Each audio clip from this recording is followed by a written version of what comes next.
Ernest R. Alexander III, better known as ERA. Sure, that's what everyone knows me as. Platinum Pro Wrestling, we're in Fort Lauderdale, it's the debut show. Yep. What is it like for you? You've done so much already, and now you're here with Platinum Pro, so what's your vibe here and what you're getting? Excited. Platinum Pro is something different, something new. A lot of companies have come and gone in Miami, Florida, and South Florida, so it's really cool when you see an up-and-comer coming up. It's exciting because a lot of the fans like to see something new. So I'm just interested in seeing what's going to happen going forward, but I'm here, I'm ready to have some fun. That's what ERA is all about.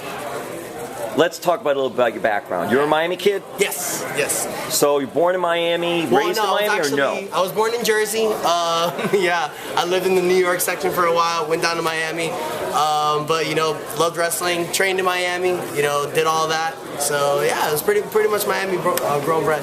Were you a Goleman High School graduate? Yeah, Barbara Goleman. Go Gators! Yes, sir. Go Gators. That was me.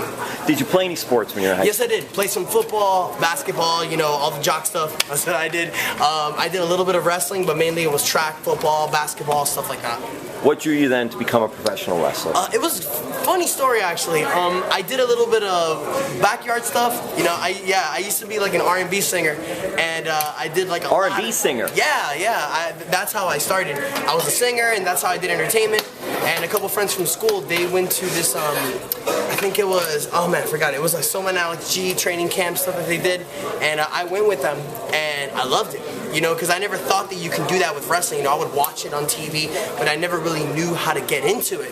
And then there was a school, I did it the first day, they said I had something interesting, so I started going back, and it ended up being a one-day thing, and it turned up into like 3 years of school. Yeah. Then talk about your trainers. Yeah, my trainers was Soulman Alex G, Pablo Marquez, and a little bit from Rusty Brooks. You know, we had time and time with Norman Smiley, but it was mainly Soulman, Pablo, and Rusty, and they all taught me different styles. You know, Soulman and Rusty were more into like the old school style. Rusty was more like training me how to make things look real. G taught me footwork, and Pablo taught me technique. So I took all of their styles and I blended them into one. It was really cool. When did it become fun for you? Because you're learning, you're working, you're training. Yeah. Is there a point then, hey, I'm doing okay with this. I can still learn more, but I'm doing okay. Well, about like my second year in the training, I was going there like almost every day, and eventually you catch a knack of it and you start seeing yourself getting better. So I started traveling on the road. I traveled to like 32 different states. Started wrestling. I went to Puerto Rico. I wrestled with Carlos Colon's company. I think it was, I did that for a little bit, and then I came back. I just started traveling, mainly different states, so that's how I started getting a little bit better. It was every weekend wrestling a different show, wrestling a different person, wrestling a different company, and then it just became like second nature. So now I can get into a ring, and it's just like I know what to do, how to do it, because I've been able to gather so much experience. I've been doing it for 11 years. Tell us about Carlos Colon and WWC in Puerto Rico and what experience that was like. That was great because wrestling in Puerto Rico as a Cuban American, it was awesome because they instantly hate Cubans. So it was very easy hatred to get. Driving up the mountains freaked me out, but wrestling in Puerto Rico's not really a different country because it's part of the United States, but technically it is. So when you're wrestling in that atmosphere, especially that my trainers did it, going back to the same places that they worked at, it was very awesome. Very great experience. I would like to have more of that, like with different countries and stuff, but I'm happy with what I'm doing now. WXW was something you did with Alpha the Wild Samoan. So you're going through your resume. Wow, you've got a lot of names on there. Yeah. Talk about WXW and Alpha. Oh man, it's one of the places I call home. I love WXW. I mean, I've wrestled a lot of places and I've worked for a lot of great companies, but being able to work for a WWE Hall of Famer, being able to talk to him, being able to study from him, like I've been training with him for the last 2 years, going to his school, learning from him. It's just something different. He really knows what he's talking about. He really knows what it is to succeed in the business. And the fact that he calls me son and takes me in as one of his own, it's like the greatest experience I can ever have. I remember being freaked out by him when I was a kid. I watched the Head Shrinkers. He was the manager and he used to freak me out. And I told him that story and all he did was laugh because he found it funny. Is there anything fun to do in Mineola? WXW wrestling. Yeah. Every single month, sometimes once a month. That is the funnest thing to do in Mineola. But nah, man, in Orlando, there's so many different things to do. I love it. I moved there 2 years ago. Me and my wife, we're starting a different family, so, it's really cool.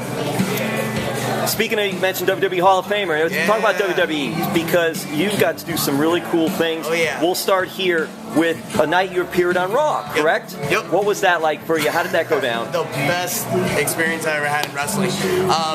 You go from wrestling into places where you're working in front of like 200, 300 people, and your best venue is maybe 1,000, 1,500. You go from that to working in front of 25, 27,000 people. It's unreal.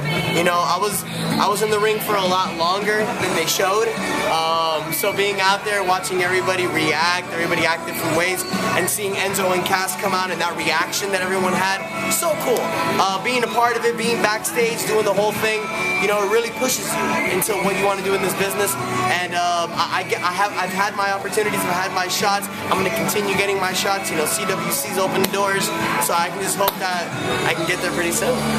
Your social media must have went nuts that night, though, when everybody saw you. What was that like for you to have all these people, friends, family, fans, all just... I mean, you know, I can be generic and say, oh yeah, it was great, it was a happy time, a lot of people wrote me, which did happen, but you know, when you get into a limelight like that, you actually see people for who they truly are. Certain people message you that you haven't heard from a while, and it's like, hey, yeah, I'm so happy for you, I believed you can do it, and you're like, when was the last time I heard from you?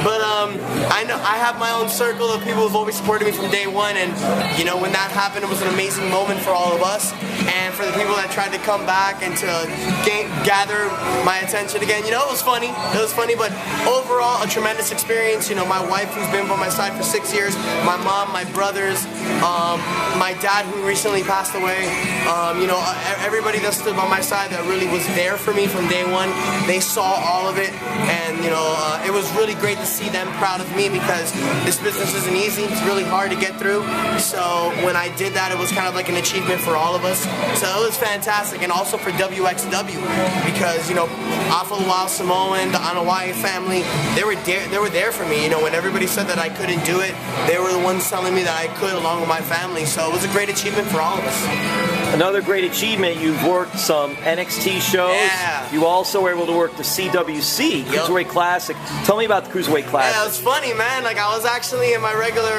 job. I was working, and then I got a phone call, and they needed to fill an extra spot. And it was a dark match. I was able to work Hideo Itami, which they know him as Kenta. Freaking amazing 10-minute match. Hit me with the GTS, so I was quite not there to get the victory, but it was really fun. It was an amazing experience getting to work with all the WWE officials backstage. You know, it's my dream job. It's what I want to do. So, you know, I had a lot of fun there. What was it like in the feedback from them? It's like a childhood dream come true. It's kind of like how all these guys that make it to the NBA, NFL, how they feel like with their first game. You know, it's like I've arrived. You know, I can't say that I've made it, but you know, I'm a very religious guy. You know, I believe that God works in mysterious ways. I've prayed to God. I've asked for God for many things, and when that happened, all I can do is, you know, call my wife, talk to God, and just say thank you. You know, I'm very blessed. I'm very blessed, especially with the things that are continuing to go on. Working in Platinum Pro Wrestling, WXW, having the chance to continue to do the things in WWE. I'm a very blessed guy. You know, a lot of people take things for granted, but I like to see myself as the type that doesn't. You know, I'm very fortunate. This is a good time to be in Florida. Yeah. A lot of shows, Absolutely. a lot of big shows, a lot of indie shows. There's just a ton of things going on in Florida. Do you find that this is a good place to be right now for pro wrestling?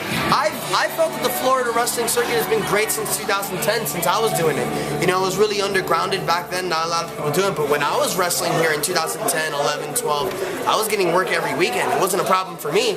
You know, a lot of people like to point at others at their misfortunes, but you know, I've never really had problems getting with that. So for the most part, I thought it's good. Now it's getting a lot better, especially with wrestling being what it's been. So I'm excited for what the future holds. You know, I'm still very, very young. I'm still ready to go for a lot more years, so I'm looking forward to seeing what's ahead. How did you or someone come up with ERA? And I think that's cool. I mean, because people can, well, you're a heel, they hate you, but if you're a good guy, the face, everyone could chant ERA. Exactly, that's a pretty good thing. Actually, well, my real name is Ernest. You know, like that's where it originated from. When I first started wrestling, I went by the character Little E because I had no name. And then one day I was trying to come up with a character. You know, my idols in the business were guys like Shawn Michaels, RVD, Eddie Guerrero, Triple H. A lot of guys that had different type of characters, and I always wanted to be entertaining. I never wanted to be the small guy that was just a wrestler. I wanted to be an entertaining character. I wanted to be someone that people could look up to. So I started thinking of something, and something easy to chant, because little E wasn't very easy to chant. So I remember thinking Ernest R. Anthony. I don't know why, but it made the word ERA. The point of the character was new era of professional wrestling. That was me. Now I'm an R&B singer, so my buddy was like, let's not use Anthony because it doesn't sound good. Let's use Alexander, because Alexander was a royal name, and we saw like the family Alexander crest. So that was I have a red gear, and in the back it has this beautiful family crest. That's for Alexander family crest, like very royal. So we went Ernest R. Alexander III. Don't ask me why the third, but we did that. And then I was a singer, so I heard. I remember I was watching this guy. He called himself your girlfriend's favorite DJ. So I was like, you know what? I'll call myself your girlfriend's favorite wrestler. And since I can sing, I'll be like the Justin Timberlake of professional wrestling. So that's how I came up with it. R&B music. So who are some of your favorites? Who are your go-to? Oh man, I'm an 80s, 90s guy, man. Like Boyz II Men, Brian McKnight, Shy, As Yet, and even newer stuff. Like I like Justin Timberlake, Frankie J, Usher. I even like new stuff. I like a lot of different types of music, but those are my main inspirations. Neo, stuff like that. Your wrestling is improved, your character's improved, but you don't sing. You don't sing when you're out there, right? Yeah, because I normally throw on my voice. I'll sing in like promos and stuff. I mean, lately I've been doing it when I've gone up there to WWE. I've done it. You'll be hearing it a lot more lately, but I choose when I do it because when I come out, my voice gets a little bit hoarse. So you got to pick and choose the times. All right, we're gonna wrap this up. Yes, Thanks sir. for the time. Thank you. All right, let's see. I'm looking at the shirt here. All right, so what do we got? This is me, and in the back, I gotta get up. My name, your girlfriend's favorite wrestler with the lipstick, so people can kiss my ass. But you can follow me at Instagram. My tag is Ernest_R_Alexander_3rd. Follow me on Facebook, Ernest R. Alexander III. Twitter's coming really soon. YouTube page, Ernest R. Alexander III. It's really long, but it's not that hard. It's Ernest R. Alexander and Roman numeral 3rd. So follow me, check me out, because big things are coming. And that's enough said.